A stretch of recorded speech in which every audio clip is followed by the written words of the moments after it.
crops that we grow on our operation are corn and beans, and we do a little bit of small grains with oats, and we have a small pumpkin patch. Some of the benefits that we've seen from cover crops when we first started, the only reason we did cover crops was for wind and water erosion, which most everyone knows that's something that it takes care of. Some things now that we're seeing is the root system that these cover crops are putting into the soil and the carbon that it's leaving behind when the roots die, and the channels for the earthworms and the water to go up and down and move and the air to move in.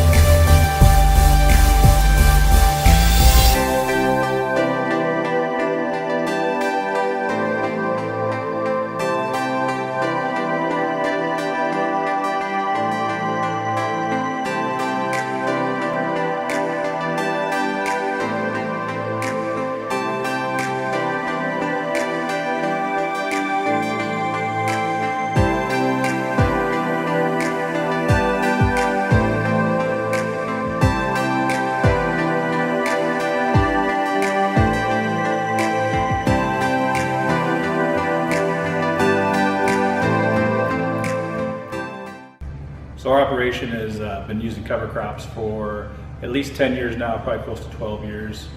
The main cover crop that we use on our farm is cereal rye.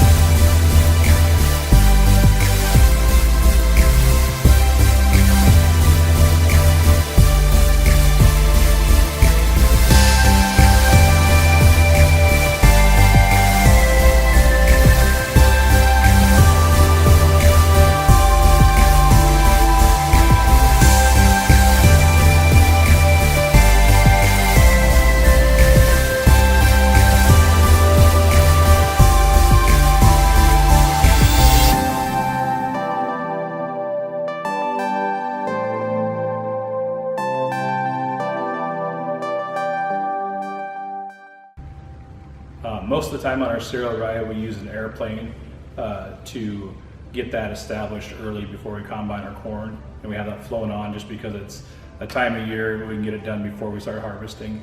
We have drilled some in the past too, which also works well. The problem with that is just manpower in the fall, having a tractor available to run a drill. We actually have an air drill we use for quite a bit of it that we purchased when we started doing cover crops. And that's worked really well for us, but really any way you can get the cereal rye out there, it'll grow no matter what.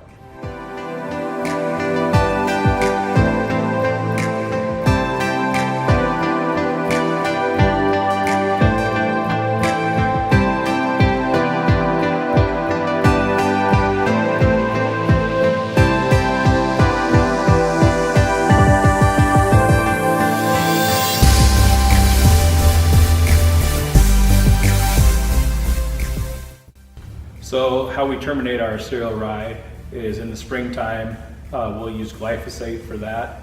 We can either do it right before we plant our soybeans or right after, either way works great. You just want to make sure that you have warm temperatures and sunny days because that cereal rye now is not a crop, it's a weed. You're trying to kill it, so you need to treat it like a weed. We have never had any issue with terminating rye as long as we abide by those rules.